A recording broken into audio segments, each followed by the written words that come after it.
Assalamualaikum, nama saya Nur Hafizah Nabila binti Mazli, nombor matrik 20060111, program Diploma Sumber Manusia 2A. Hari ini saya akan menerangkan 3 bab, iaitu bab yang pertama adalah pengenalan kepada latihan dan pembangunan, bab yang kedua adalah pembelajaran versus latihan, dan bab yang ketiga adalah strategi dalam latihan. Bab yang pertama adalah pengenalan kepada latihan dan pembangunan. Apa itu latihan dan pembangunan? Latihan adalah usaha organisasi untuk memberi latihan atau pembelajaran berkenaan kompetensi yang berkaitan dengan kerja. Pembangunan pula adalah meluaskan PKK yang melibatkan pembangunan kerjaya. PKK itu ialah pengetahuan, kemahiran, kebolehan atau keupayaan. Seterusnya adalah peranan majikan. Peranan majikan adalah yang pertama untuk kenal pasti latihan yang sesuai dengan pekerja.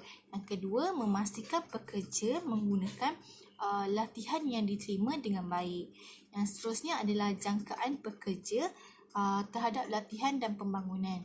Yang pertama, dapat ilmu yang baru berkaitan dengan kerja. Yang kedua, untuk aplikasikan latihan yang diterima kepada kerja. Dan yang ketiga, mendapat maklumat dan berkongsi maklumat dengan rakan kerja yang lain mengenai maklumat yang baru.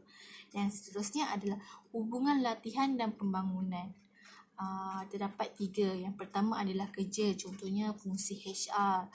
Yang kedua adalah unit kerja, contohnya HRDF. Yang ketiga adalah organisasi, contohnya industri. Seterusnya terdapat beberapa faktor yang mempengaruhi latihan dan pembangunan. Yang pertama adalah polisi kerajaan untuk tingkatkan kemahiran pekerja di Malaysia. Yang kedua adalah sijil ISO, sijil untuk menjamin kualiti sesebuah industri.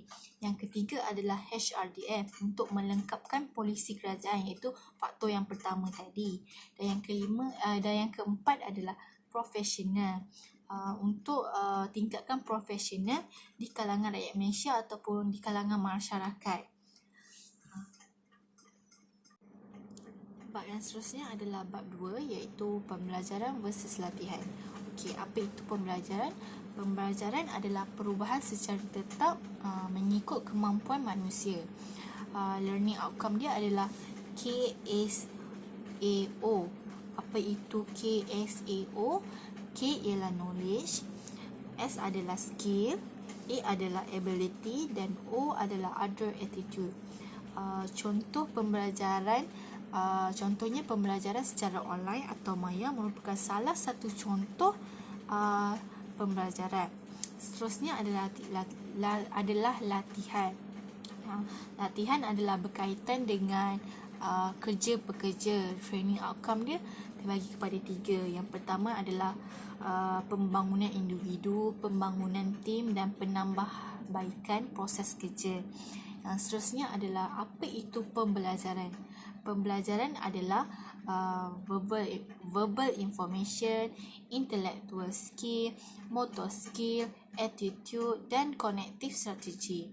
Seterusnya, dia mempunyai 3 teori. Teori yang pertama adalah teori pembelajaran, iaitu teori pembelajaran terbagi kepada 2, iaitu teori keadaan dan pengukuhan, dan juga yang teori yang kedua adalah teori pembelajaran sosial. Teori yang kedua adalah teori pembelajaran dewasa, juga terbahagi kepada 2 teori, iaitu yang pertama adalah pedagogi dan andragogi. Yang kedua adalah pengetahuan dan pengalaman. Yang ketiga adalah teori motivasi. Teori yang terbagi kepada 3 teori, iaitu teori yang pertama adalah teori Maslow hierarki, iaitu teori mengenai keperluan manusia yang mempunyai 5 tahap tentang keperluan manusia dalam bentuk piramid. Yang paling bawah sekali adalah nombor 1 dan puncak paling atas dalam piramid itu adalah yang nombor 5. Contohnya, yang paling bawah adalah fisiologi yang pertama. Yang kedua adalah keselamatan. Yang ketiga adalah kasih sayang. Yang keempat adalah penghargaan ke diri. Dan yang kelima adalah kesempurnaan. Teori yang kedua adalah teori jangkaan dan teori yang ketiga adalah teori menetapkan matlamat. Okay, yang seterusnya adalah bab 3 iaitu mengenai strategi dalam latihan. Kelainan dalam strategi dalam latihan adalah mempunyai 4 strategi. Yang pertama, strategi tumpuan. Yang kedua, strategi penambahan dalaman. Yang ketiga adalah strategi penambahan luaran. Dan yang keempat adalah strategi pentadbiran pelaburan. Okey, strategi yang pertama adalah strategi tumpuan. Adalah untuk meningkatkan bahagian pasaran, mengurangkan kos dan mewujudkan dan mengekalkan pasaran bagi produk dan perkhidmatan. Strategi yang kedua adalah strategi penambahan dalaman, iaitu pasaran baru dan pembangunan produk, inovasi dan usaha sama. Yang ketiga adalah strategi penambahan luaran, iaitu penjual atau pembeli perniagaan untuk membolehkan syarikat berkembang ke pasaran yang baru. Dan strategi yang keempat adalah strategi pentadbiran pelaburan, iaitu pembubaran dan penjualan perniagaan. Yang seterusnya adalah model penganjuran jabatan latihan yang mempunyai 3 model yang perlu diketahui oleh pelajar dalam jurusan diploma. Yang pertama adalah model fakulti, yang kedua adalah model pelanggan dan model yang ketiga adalah model metrik.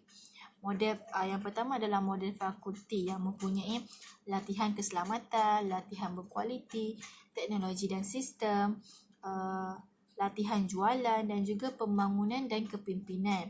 Manakala model pelanggan mempunyai kewangan, produk dan operasi, pemasaran dan juga sistem informasi.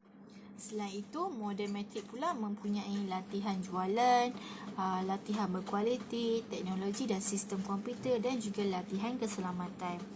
Selain itu, antara ciri-ciri organisasi yang mempengaruhi latihan adalah peranan pengurus, sokongan pengurus, unit perniagaan integrasi, kehadiran global, peranan pekerja dan syarat perniagaan. Ini adalah antara ciri-ciri yang mempengaruhi latihan.